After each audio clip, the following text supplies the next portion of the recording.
Hey everyone! So today I wanted to talk about my return to the Final Fantasy franchise, as well as how important it is to take a break or outright step away from your favorite series when what it's currently offering no longer feels like it's for you. So for me, Final Fantasy is absolutely the best franchise in gaming. It's given me my favorite game of all time, as well as my favorite character. In particular, FF6, 7, and 8, or as I call them, the Holy Final Fantasy Trilogy, are three of the best games I've ever played, and each had a major impact on me back in the 90s.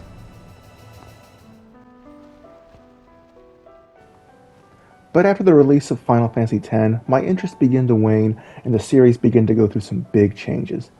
10 itself is a fine enough game, though it doesn't grab me quite the way the others do.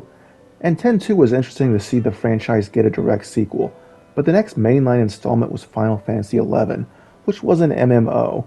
No doubt beloved by millions, but MMOs just aren't for me. By the time Final Fantasy XII came out, I had kind of moved on from where JRPGs were during this time, and playing a demo of 12 had certified that it just wasn't for me. And that was okay. It's honestly not something I gave a whole lot of thought to. There were other games to play, other stories to invest in. As time went on, three more mainline Final Fantasies would release. Final Fantasy XIII, which, at least on the surface with a female protagonist in a sci-fi setting, seemed right up my alley, then another MMO in Final Fantasy XIV, and of course the very long in development Final Fantasy XV. But none of them were really enough to tempt me back into the franchise. They just didn't feel right at the time. And again, outside of some cursory looks in their general direction, I didn't spend too much time thinking about them. I was just busy with other games.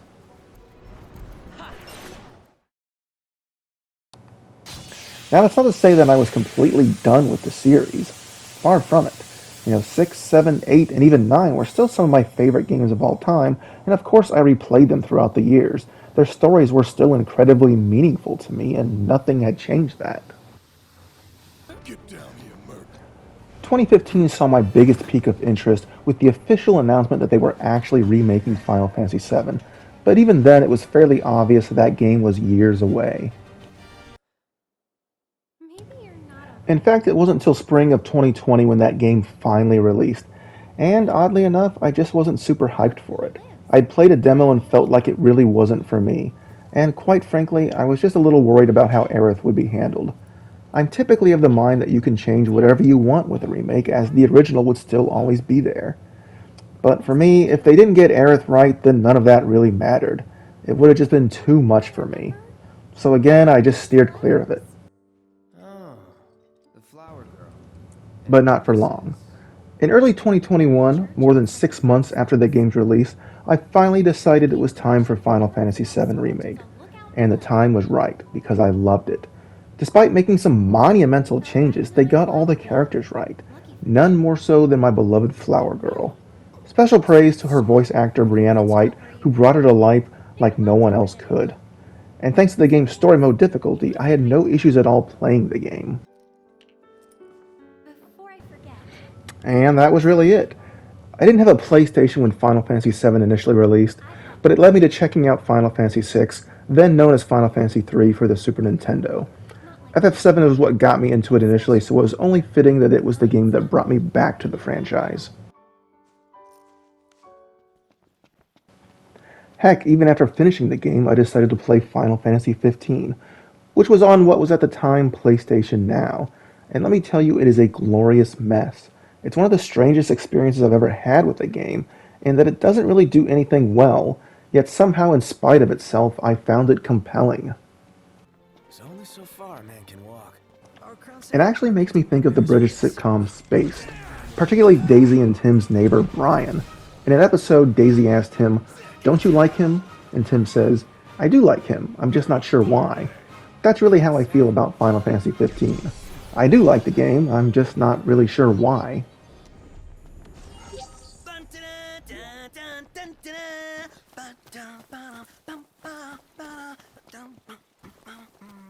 This sounds like Okay, maybe it's Prompto's rendition of the Final Fantasy victory theme. Cut to March of 2022, and I'm finally able to get a PS5 and experience FF7's next-gen upgrade, which I have to say is substantial. It looks even better than it did on PS4, and loading times are basically non-existent. And also with the rebranded PS Plus service, I decided the time was finally right to give Final Fantasy XII, which itself saw a PS4 remaster in 2017, a proper chance. And let me tell you, I fell in love basically immediately. The game that in 2006 seemed so foreign was suddenly so captivating. Its characters, particularly Ash and Balthier, became instant favorites, and its story was so grounded and compelling, so much so that after my 60-hour initial playthrough, I immediately started a new game, this time finishing it in around 25 hours.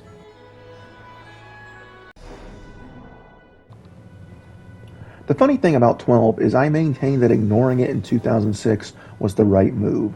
The 2017 remaster saw rebalanced gameplay in the form of the Zodiac job system, as well as some huge quality of life improvements like auto-saving and being able to increase the game's speed.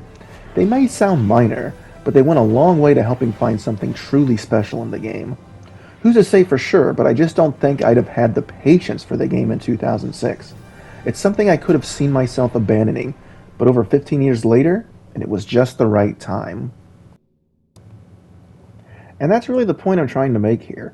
If something's not for you, it's okay to move on. Celebrate the parts of it that you love, and who knows, in time, the thing that you thought you weren't interested in might become something that you truly love and appreciate. With Final Fantasy XVI's impending release, my level of excitement is through the roof. And when I think about it, the last time I was truly excited for a Final Fantasy at launch, it was 10. That was in 2001, over 20 years ago. That's a long time. I didn't spend the time in between being mad at the series or bemoaning that it wasn't for me. I just went in a different direction. And I've done that with my other favorites as well. Everything from Star Wars to Tomb Raider to Doctor Who and Resident Evil. I've stepped away from them all at some point in time. But now that Final Fantasy is for me again, it's magic. It's like there's this spark in the air, and I'm just so grateful it's back. Sometimes the best thing you can do for something you love is to step away because it makes coming back that much more special. Thanks for watching, and I can't wait to play Final Fantasy XVI.